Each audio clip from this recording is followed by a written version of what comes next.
ನಮಃ.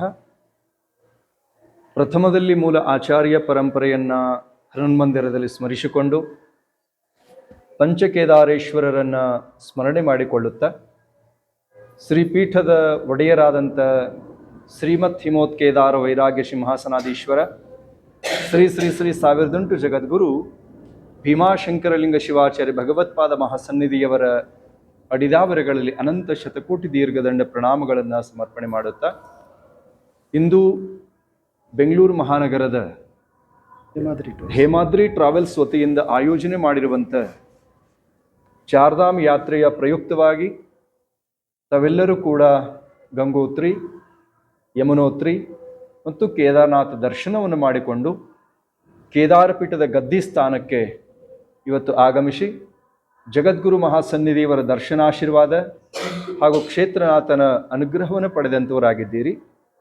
ಈ ಒಂದು ವಿಶೇಷವಾದ ಯಾತ್ರೆಯನ್ನು ಆಯೋಜನೆ ಮಾಡಿರುವಂಥ ಹೇಮಾದ್ರಿ ಟ್ರಾವೆಲ್ಸ್ನ ಪ್ರಮುಖರಾದಂಥ ಶ್ರೀ ವೇದಮೂರ್ತಿ ಸುರೇಶ್ ಶಾಸ್ತ್ರಿಗಳು ಹಾಗೂ ಎಲ್ಲ ಸಿಬ್ಬಂದಿ ವರ್ಗವೇ ಇಲ್ಲಿ ಯಾತ್ರಾರ್ಥಿಗಳಾಗಿ ಆಗಮಿಸಿ ಭಗವಂತನ ಕೃಪಾಶೀರ್ವಾದಕ್ಕೆ ಕಾರಣೀಭೂತರಾಗಿರ್ತಕ್ಕಂಥ ಸಮಸ್ತ ಭಕ್ತ ಬಂಧುಗಳೇ, ಮಾತೆಯರೇ, ಭಾರತ ದೇಶದಲ್ಲಿ 12 ಜ್ಯೋತಿರ್ಲಿಂಗಗಳು ಪರಮ ಪವಿತ್ರ ಸರ್ವೋಚ್ಚ ಶ್ರೇಷ್ಠ ಸ್ಥಾನದಲ್ಲಿ ಇದ್ದಾವೆ. 11ನೇ ಜ್ಯೋತಿರ್ಲಿಂಗವೇ ಕೇದಾರನಾಥ ಜ್ಯೋತಿರ್ಲಿಂಗ. ಈ ಕೇದಾರನಾಥನ ಜ್ಯೋತಿರ್ಲಿಂಗಕ್ಕೆ ಅತ್ಯಂತ ಶ್ರೇಷ್ಠ ಸ್ಥಾನವನ್ನು ಕೊಟ್ಟಿದ್ದಾರೆ. ಯಾಕೆ ಅಂತ ಕೇಳಿದರೆ, ಪಂಚಪಾಂಡವರಿಗಿರುವಂಥ ಗುರುಹತ್ಯ, ವಸುಹತ್ಯ, ಸ್ವಗೋತ್ರ ಹತ್ಯ, ಭ್ರಾತೃಹತ್ಯ ಈ ಎಲ್ಲ ದೋಷಗಳನ್ನು ಪರಿಹರಿಸಿ ಮುಕ್ತಿಯನ್ನು ತೋರಿಸಿದಂಥ ಕ್ಷೇತ್ರವೇ ಕೇದಾರನಾಥ್. ಈ ಕೇದಾರದಲ್ಲಿ ಪಂಚಕೇದಾರಗಳಿದ್ದಾವೆ. ಕೇದಾರನಾಥ್, ಮಧ್ಯಮಹೇಶ್ವರ್, ತುಂಗನಾಥ್, ರುದ್ರನಾಥ್ ಮತ್ತು ಕಲ್ಪನಾಥ್.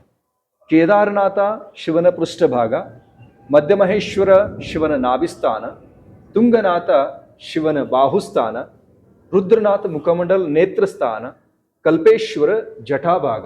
ಈ ಪ್ರಕಾರ ಪಂಚಕೇದಾರಗಳು ಪ್ರಕಟಗೊಂಡು ಪಂಚಪಾಂಡವರಿಗೆ ಮುಕ್ತಿಯನ್ನು ಕೊಟ್ಟಂತಾಗಿದೆ.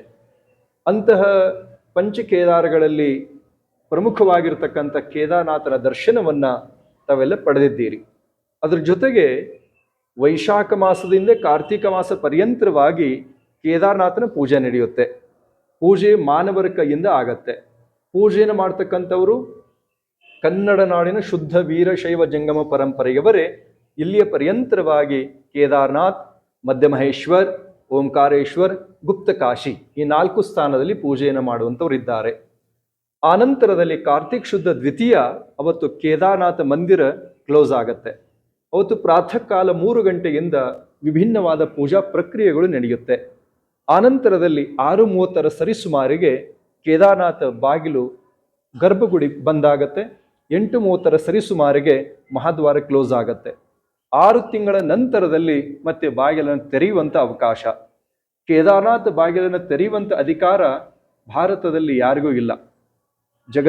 ಕೇದಾರಪೀಠದ ಜಗದ್ಗುರುಗಳು ಹೊರತುಪಡಿಸಿದರೆ ರಾಷ್ಟ್ರಪತಿಗಳು, ರಾಜ್ಯಪಾಲರು, ಪ್ರಧಾನಮಂತ್ರಿಗಳು, ಮುಖ್ಯಮಂತ್ರಿಗಳು, ಗಣ್ಯರು, ಉದ್ಯಮಿಗಳು ಯಾರಿಗೂ ಕೂಡ ಆ ಅವಕಾಶ ಇರಲ್ಲ. ಕೇವಲ ಆ ಅವಕಾಶ ಇರುವಂಥದ್ದು ಕೇದಾರಪೀಠದ ಜಗದ್ಗುರು ಮಹಾಸನ್ನಿಧಿಯವರಿಗೆ ಮಾತ್ರ. ಜಗದ್ಗುರು ಮಹಾಸನ್ನಿಧಿಯವರ ಅಮೃತ ಹಸ್ತದಿಂದ ಕೇದಾರನಾಥ ಬಾಗಿಲು ತೆರೆಯಲ್ಪಡುತ್ತೆ. ಒಳಗಡೆಗೆ ಪ್ರವೇಶ ಮಾಡಿದಾಗ ಶ್ರೀಗಂಧ ಸಂಪಿಗೆ ಮಿಶ್ರಿತವಾದ ಸುಗಂಧ ಇರುತ್ತೆ. 6 ತಿಂಗಳ ಹಿಂದೆ ಪೂಜೆಗೆ ಸಲ್ಲಿಸಿದಂಥ ಹೂವ ಪತ್ರಿಗಳು ತಾಜಾ ಇರುತ್ತೆ. ಆನಂತರದಲ್ಲಿ ಕೇದಾರನಾಥ ಜ್ಯೋತಿರ್ಲಿಂಗದ ಬಲಭಾಗದಲ್ಲಿ ಹಚ್ಚಿರುವಂಥ ದೀಪ ಒಂದು 150 ಗ್ರಾಮ್ನಷ್ಟು ತುಪ್ಪವನ್ನು ಹಾಕಿ ದೀಪವನ್ನು ಹಚ್ಚಿಡಲಾಗಿರುತ್ತೆ.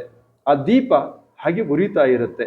ಇದ್ರ ವೈಶಿಷ್ಟ್ಯತೆ ಏನು ಅಂತ ಕೇಳಿದರೆ, ಸ್ಕಂದ ಪುರಾಣದಲ್ಲಿ ಬರಿತಾ ಇದ್ದಾರೆ, ಷಣ್ಮಾಸಾಂ ಪೂಜಿತೋ ದೇವ್ಯಾಹ ಷಣ್ಮಾಸಾಂ ಮಾನವಸ್ಥಿತಾಹ. 6 ತಿಂಗಳು ಕೇದಾರನಾಥನ ಪೂಜೆಯು ಮಾನವರ ಕೈಯಿಂದ ಆಗತ್ತೆ. ಇನ್ನು 6 ತಿಂಗಳು ದೇವಾನುದೇವತೆಗಳನ್ನು ಪೂಜೆ ಮಾಡ್ತಾರೆ ಅನ್ನೋದನ್ನು ಬಹಳ ಸ್ಪಷ್ಟವಾಗಿ ಬರೆದಿದ್ದಾರೆ. ಅಂತ ವೈಶಿಷ್ಟ್ಯವಾಗಿರ್ತಕ್ಕಂಥ ಜ್ಯೋತಿರ್ಲಿಂಗವೇ ಕೇದಾರನಾಥ ಜ್ಯೋತಿರ್ಲಿಂಗ ಅಂತಕ್ಕಂಥದ್ದು. ಅದು ಒಂದು ವಿಶೇಷ. ಅಂತ ಜ್ಯೋತಿರ್ಲಿಂಗದ ದರ್ಶನ ಮಾಡೋದರಿಂದ ಗುರುಹತ್ಯ, ಭ್ರಾತೃಹತ್ಯ, ವಸುಹತ್ಯ, ಗೋತ್ರಹತ್ಯ ಈ ಅನೇಕ ದೋಷ, ಪಾಪ, ತಾಪ, ಶಾಪಗಳು ದೂರವಾಗತ್ತೆ ಅನ್ನೋದನ್ನು ಬಹಳ ಸ್ಪಷ್ಟವಾಗಿ ಹೇಳಿದ್ದಾರೆ. ಇವೆಲ್ಲ ದರ್ಶನ ಮಾಡ್ಕೊಂಡಿದ್ದೀರಿ. ಅಷ್ಟು ಸರಳನೂ ಅಲ್ಲ, ತುಂಬ ಕಠಿಣ ಇರುತ್ತೆ, ತುಂಬ ಕಷ್ಟ ಅನಿಸುತ್ತೆ, ಚಳಿ ಆಗತ್ತೆ, ತ್ರಾಸಾಗತ್ತೆ, ಆನಂತರ ಶುದ್ಧ ಆಮ್ಲಜನಕದ ಕೊರತೆ ಇರುತ್ತೆ, ಆಕ್ಸಿಜನ್ ಕೊರತೆ ಆಗತ್ತೆ, ಎಷ್ಟೋ ಜನ ತಲೆ ಸುತ್ತು ಬಂದು ಬೀಳ್ತೀರಿ, ಎಷ್ಟೋ ಜನ ತುಂಬಾ ನೋವನ್ನು ಪಡ್ತೀರಿ. ಈ ಎಲ್ಲ ಪರಿಶ್ರಮದಿಂದ ದರ್ಶನ ಏನು ಮಾಡ್ಕೋತಿರಲ್ಲ, ಅದು ದರ್ಶನ ಆವಾಗ ಪರಿಪೂರ್ಣಗೊಳ್ಳುತ್ತೆ ಅಂತಕ್ಕಂಥದ್ದು.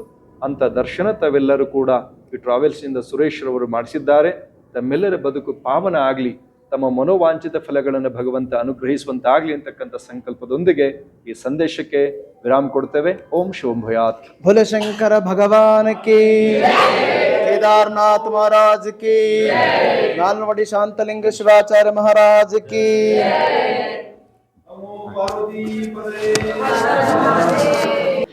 ಅದಾದ ಮೇಲೆ ಮುಂದಿನ ಜಗದ್ಗುರುಗಳು ಅಂತ ಹೇಳ್ಬಿಟ್ಟು ಉತ್ತರಾಧಿಕಾರಿಗಳಿಗೆ ನೇಮಕ ಆಗಿದ್ದಾರೆ ನಮ್ಮ ಗುರುಗಳು. ಮುಂದಿನ ಪಟ್ಟಾಧಿಕಾರಕ್ಕೆ ನಾವೆಲ್ಲರೂ ಕೂಡ ನಾವು ಹೆಂಗೆ ಬರ್ತೀವಿ ಅಂತಂದರೆ, ಒಂದು ಹಸು ಹತ್ರ ಒಂದು ಕರು ಎಷ್ಟು ಫಾಸ್ಟಾಗಿ ಹೋಗಿ ಹಾಲನ್ನು ಕುಡಿತದಲ್ಲ, ಆ ರೀತಿ ನಾವು ಬಂದು ಗುರುಗಳ ಹತ್ರ ಯಾವಾಗ ದರ್ಶನವನ್ನು ಪಡಿತಾ ಇರ್ತೀವಿ.